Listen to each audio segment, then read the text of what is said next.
ஒரு கார வழி மாறி தப்பான இடத்துல திரும்பினங்காட்டி வேர்ல்ட் வார் 1 ஸ்டார்ட் ஆகுதுன்னு சொன்னா நம்புவீங்களா ஃப்ரெண்ட்ஸ்? ஆனா அதான் உண்மை.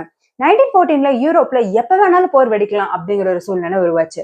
அதே சமயத்துல ஆஸ்திரியாவோட அரச வாரிசான ஆர்ச்டியூக் பிரான்ஸ்ங்கிறவரு சரேவோ அப்படிங்கிற இடத்துக்கு வராரு. அந்த இடத்துல வச்சு அவரை எப்படியாவது போட்டு தள்ளிடணும்னு சொல்லிட்டு சர்பியன் சோல்ஜர்ஸ் ஸ்கெட்ச் போடுறாங்க. ட்ரையும் பண்றாங்க. ஆனா படுதோல்வி அடைஞ்சு கலைஞ்சு போயிடுறாங்க.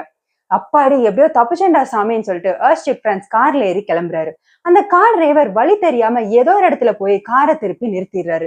அந்த சமயத்துல அதே இடத்துக்கு சாண்ட்விச் சாப்பிட வந்த பிரின்சிப்ங்கிற சர்பியன் சோல்ஜர் ஆர்ச்டியூக் பிரான்ஸ் கார்ல கொண்டிருக்கிறத பாத்துறாரு.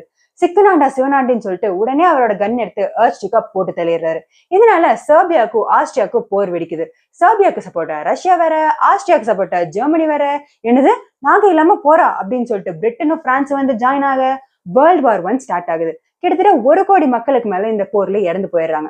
ஆனா கொஞ்சம் நல்லா யோசிச்சு பாத்தீங்கன்னா ஃப்ரெண்ட்ஸ், இந்த கார் அந்த இடத்துல திரும்பாம இருந்திருந்தாவோ, இல்ல இந்த பிரின்செப் தான் சாண்ட்விச் சாப்பிட வேற ஏதோ கடைக்கு போயிருந்தாவோ, இல்ல இவரு தான் ஒரு 10 நிமிஷம் லேட்டாவோ முன்னாடியோ வந்திருந்தாவோ, இந்த சம்பவம் எதுவுமே நடந்திருக்காது.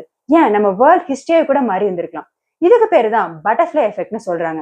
அதாவது ஒரு மிகப்பெரிய காம்ப்ளெக்ஸ் சிஸ்டத்துல ஒரு சின்ன விஷயம் மாறுதலா நடந்தா கூட அதோட விளைவுகள் ஃபியூச்சர்ல மிகப்பெரியதா இருக்கும் அப்படின்னு இந்த தியரி சொல்லுது.